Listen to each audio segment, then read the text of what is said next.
নমস্কার বন্ধুরা, defence knowledge আপডেটসে আপনাদের স্বাগত। তো বন্ধুরা, বিশ্ব রাজনীতি এবং অর্থনীতির মঞ্চে এক বিরাট পরিবর্তন ঘটতে চলেছে। সম্প্রতি ভারতের প্রধানমন্ত্রী নরেন্দ্র মোদী এবং সংযুক্ত আরব আমিরাতের রাষ্ট্রপতি শেখ মোহাম্মদ বিন জায়েদ আল নাহিয়ানের মধ্যে একটি অত্যন্ত গুরুত্বপূর্ণ বৈঠক অনুষ্ঠিত হয়েছে। পশ্চিম এশিয়ার চলমান উত্তেজনার মাঝেই দুই দেশের মধ্যে স্বাক্ষরিত হয়েছে বেশ কিছু ঐতিহাসিক চুক্তি। আজকের ভিডিওতে আমরা পুঙ্খানুপুঙ্খভাবে আলোচনা করব এই চুক্তির মূল বিষয়বস্তু কি, বর্তমান ভূ রাজনীতিতে এর প্রভাব কতটা গভীর এবং সবচেয়ে বড় কথা, এই চুক্তির ফলে আমাদের দেশ ভারত কিভাবে উপকৃত হতে চলেছে। তাহলে দেখুন, ভারত এবং সংযুক্ত আরব আমিরাতের সম্পর্ক আজ কেবল সাধারণ দ্বিপাক্ষিক সম্পর্কের মধ্যেই সীমাবদ্ধ নেই। এটি এখন একটি কৌশলগত অংশীদারিত্বে রূপান্তরিত হয়েছে। বিগত কয়েক বছরে দুই দেশের মধ্যে বাণিজ্য, সংস্কৃতি এবং নিরাপত্তার ক্ষেত্রে এক অভূতপূর্ব মেলবন্ধন দেখা গেছে। ইউএই বর্তমানে ভারতের অন্যতম প্রধান বাণিজ্যিক অংশীদার এবং ভারতে বিনিয়োগকারী শীর্ষ দেশগুলোর একটি।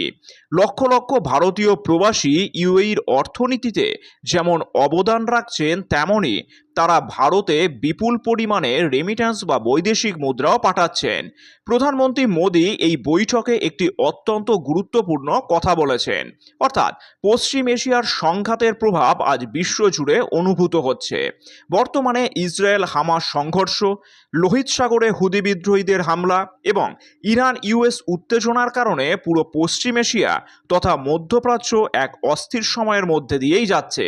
আর এই অস্থিরতার সরাসরি প্রভাব পড়েছে বিশ্বের জ্বালানি সরবরাহ এবং সামুদ্রিক বাণিজ্যিক পথগুলোর ওপর।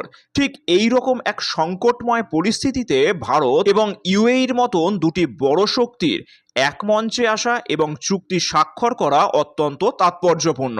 এটি প্রমাণ করে যে বৈশ্বিক অস্থিরতার মাঝেও দুই দেশ নিজেদের অর্থনৈতিক ও কৌশলগত স্বার্থ রক্ষায় কতটা প্রতিশ্রুতিবদ্ধ।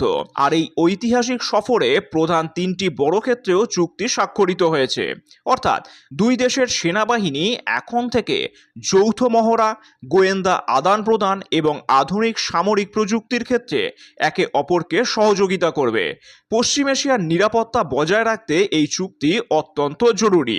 এছাড়াও ভারতের জ্বালানি নিরাপত্তা নিশ্চিত করতে ইউএই ভারতের কৌশলগত পেট্রোলিয়াম রিজার্ভে বিনিয়োগ এবং তেল মজুত করার ব্যাপারে সম্মতি জানিয়েছে।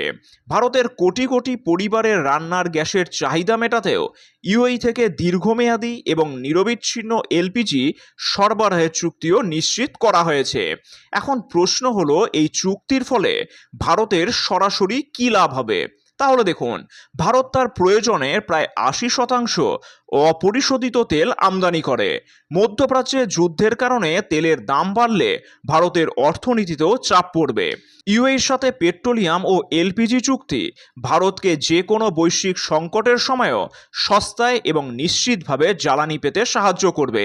এছাড়াও এই চুক্তির ফলে ভারতের পরিকাঠামো, প্রযুক্তি এবং স্টার্টআপ খাতে ইউএই থেকে বিলিয়ন বিলিয়ন ডলারের নতুন বিনিয়োগ আসবে, যা দেশের কর্মসংস্থান বাড়াতে সাহায্য করবে। এছাড়াও প্রতিরক্ষা চুক্তির ফলে ভারত মহাসাগর এবং আরব সাগরে ভারতের নজরদারি ক্ষমতাও বাড়বে। পাকিস্তান বা অন্য কোনো শক্তির ছায়াযুদ্ধ বা সন্ত্রাসবাদী কার্যকলাপ রুখতে ইউএইর কাছ থেকে ভারত বড় কূটনৈতিক ও সামরিক সুবিধাও পাবে। মধ্যপ্রাচ্যে চীন নিজের প্রভাব বাড়ানোর যে চেষ্টা করছে, ভারতের এই পদক্ষেপ তাকে সরাসরি চ্যালেঞ্জ জানাবে।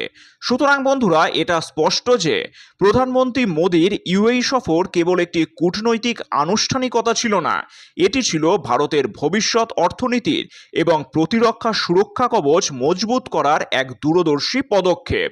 বিশ্ব রাজনীতিতে যখন অস্থিরতা তুঙ্গে, তখন ভারত নিজের স্বার্থ সুরক্ষিত রেখে বিশ্বের দরবারে এক নির্ভরযোগ্য শক্তি হিসেবে নিজেকে প্রতিষ্ঠিত করছে। এই চুক্তির ব্যাপারে আপনাদের কি মতামত? ভারতের পররাষ্ট্রনীতি কি সঠিক পথে এগোচ্ছে? কমেন্টে আপনাদের মতামত অবশ্যই জানান। আর চ্যানেলটি ভালো লাগলে অবশ্যই লাইক, শেয়ার ও সাবস্ক্রাইব করে দেবেন। ধন্যবাদ।